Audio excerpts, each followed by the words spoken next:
I figured you might want to talk about Arsenal, and Real Madrid, because if you let me do that, She's biased. you don't want yeah, you want like a more non-biased, and that's what Julie can give you.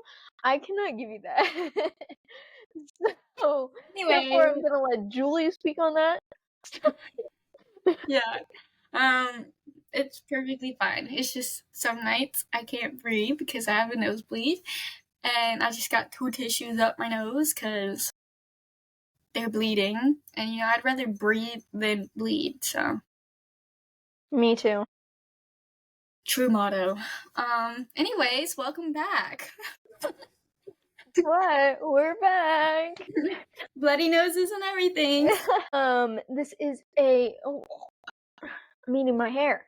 This is a Champions League video. If you couldn't tell from the title, we are going over the second leg of the Champions League quarterfinals. Sorry, I had to think about that there. We just recorded one video and now we're recording another one. 1 second. Guys, like my shirt? It's new. It's fancy. She's probably gonna cut this out, so I'm not gonna say anything. But, goose. Not the goose. Champions League video. If you couldn't tell from the title, we are going over the second leg of the quarterfinals. So it's shaping up to be a good one. Let me just tell you that. I cannot wait. Just for a little context here, we are recording some of this Tuesday night and then the rest of it Wednesday night. So right now we have half the games played and they did not disappoint. Let me just tell you that. So with that being said, Bayern have not played yet, which is probably why I'm like really upbeat and happy right now. So depending on what happens tomorrow will depend on like how happy I am tomorrow. You'll be able to tell. Yeah, you probably will. So we will go over the 2 games that were played today.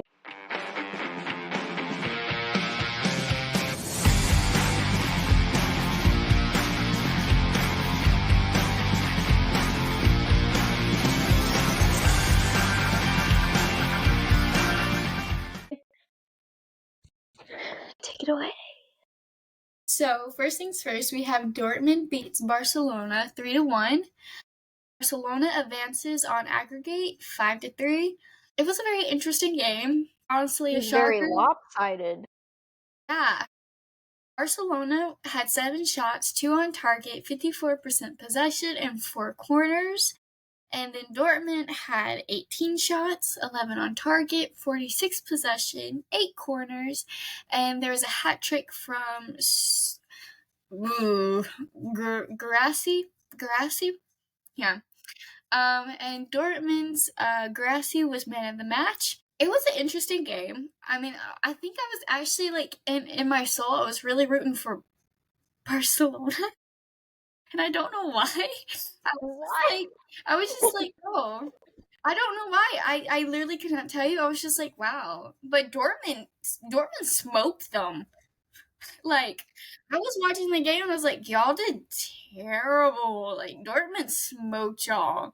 That was crazy. They didn't even wake up at halftime either. No. They were still like sleeping. It's like, what are you guys doing? I genuinely don't know why, because like by like the end of it, I was like, Dortmund, I'm rooting for you at this point. You know why I don't root for Dortmund? And I think it's just the color of their jerseys stresses me out. It's the yellow.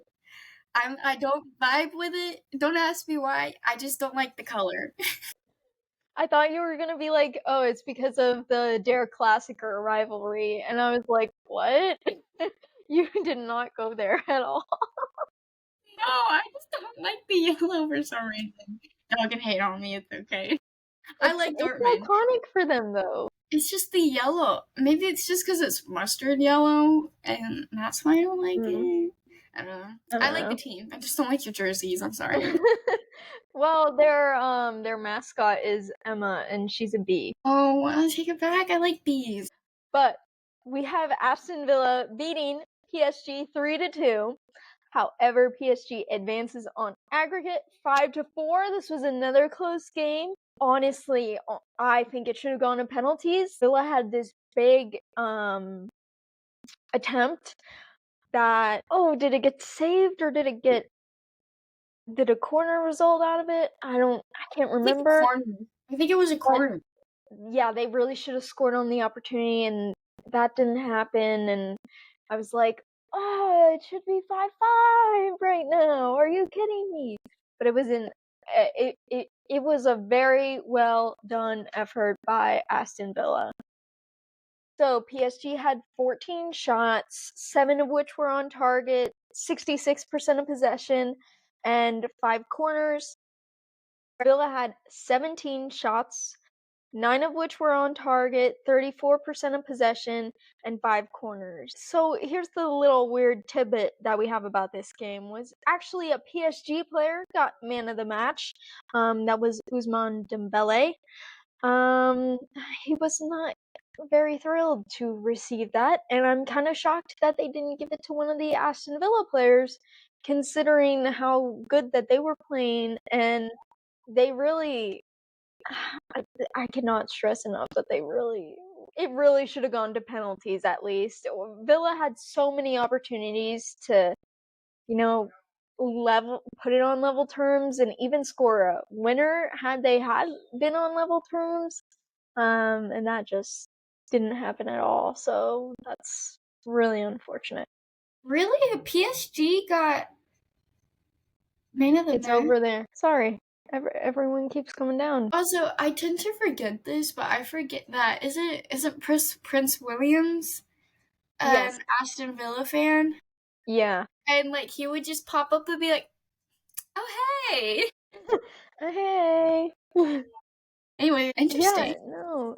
Yeah, they totally could have won, and they just didn't capitalize on opportunities, and it's just unfortunate because they're like 6th or something in the Premier League right now.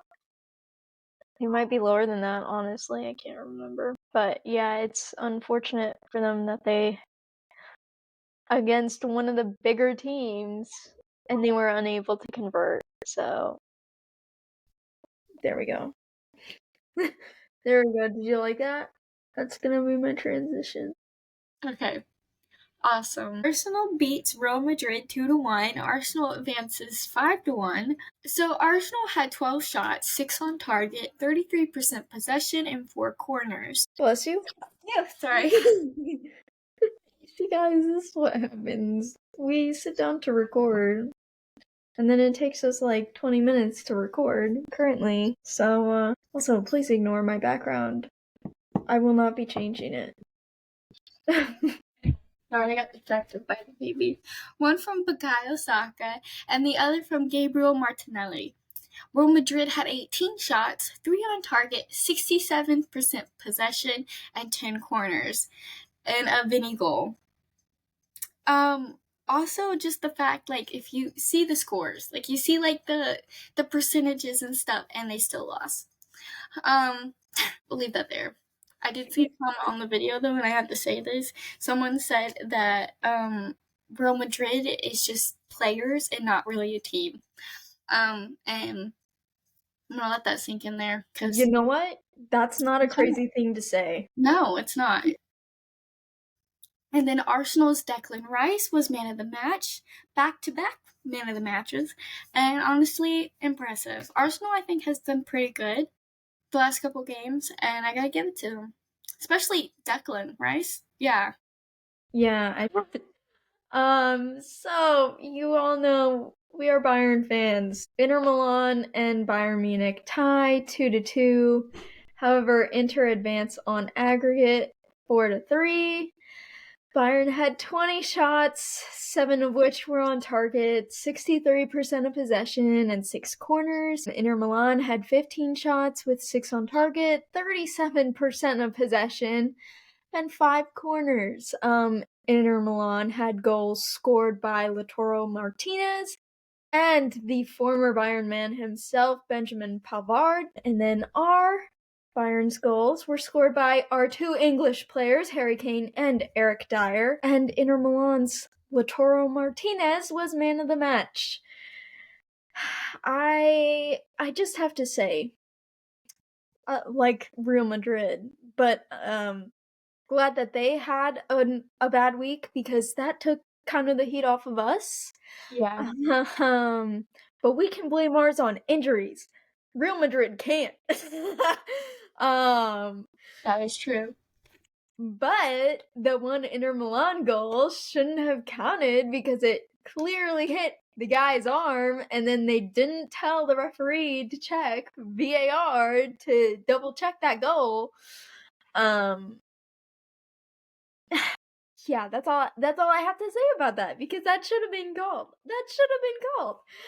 But whatever. It's just really unfortunate because I think that the team actually came in and they looked like they were gonna win.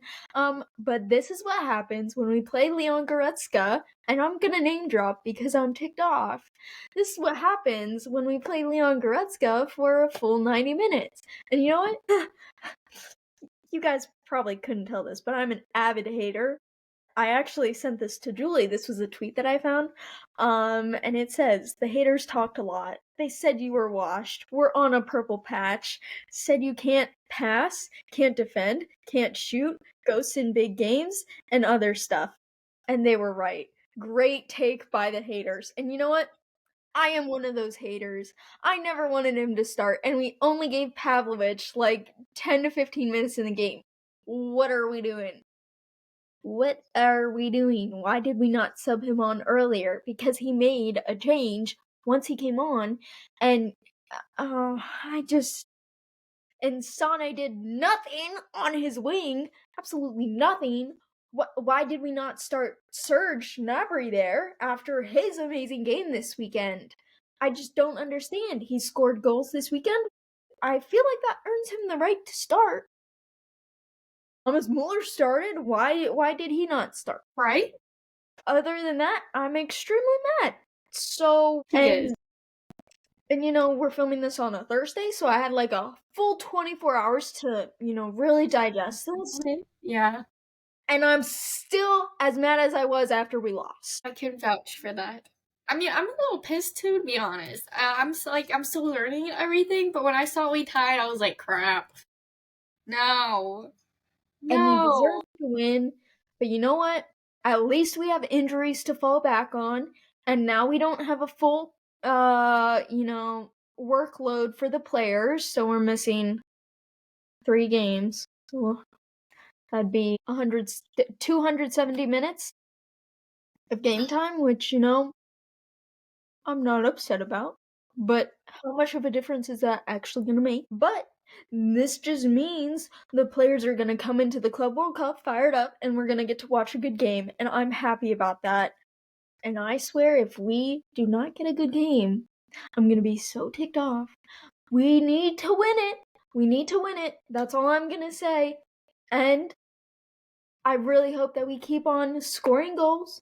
And I really want to witness a Thomas Muller goal in person. So, but yes, that's kind of just the little spiel I have every episode for you guys. I know you all enjoy it oh so much. But our first leg semifinal matchups are going to be PSG versus Arsenal, Barcelona versus Inter Milan. They'll both be good matchups, so excuse me, it'll be fun to watch for both games. I think I'm gonna go with Arsenal to win it. I am too. Okay. Yeah, after the Rice baby, I think it's like it. I really hope that they keep advancing, and partially it's because Bayern has a better record than them, and the past couple times that we've played Arsenal, we won 5-1 each leg. So that's kind of what I'm holding on to here. Fair enough. Fair enough. I Yeah. get that. I don't know, because like usually I'm the one talking about Arsenal, and so I've just been like, yeah, sure, why not? I'm rooting for you. I was rooting for Bayern, but Arsenal was my other, because I'm like still kind of like learning about all the teams and stuff, and I just don't know why I like Arsenal, but I kind of do. Maybe it's just Declan Rice. I just don't want Barcelona to win. Well, I said that too. Yeah. Because of Hansi Flick, and then he's gonna be like, see, this is what happens when you have a good coach, and why we didn't extend him. I just have to say, both the coaches that we lost, Julian Nagelsmann and Hansi Flick, I don't understand why we let them go so early, but oh, whatever, it's fine. My mind is a scary place. Mostly stupid, but aren't we all a little stupid? It is what it is. Anyways, I hope you guys liked our video. If you can tell it's a bit different, it's because we filmed early and then we filmed today. I hope you guys liked it, and if you did like it, please like it. Please. That means a lot to us. Don't forget to comment your predictions for what you think the semifinals are going to transition. Entail. Yeah. And then turn on our post notifications for our other videos coming out because, it's an F1 weekend and, our normal podcast and all that. So we don't want you to miss it. And then check out our links in the description below for our other social media pages down below. We have the whole shebang. Go check it out. And then don't forget, we're trying to get to 500 subscribers by maybe this summer. That would be nice. We're doing really good. To all the people who have subscribed recently, that means a lot. It makes our days a little happier. We appreciate it. So please don't forget to subscribe because it means a lot to us.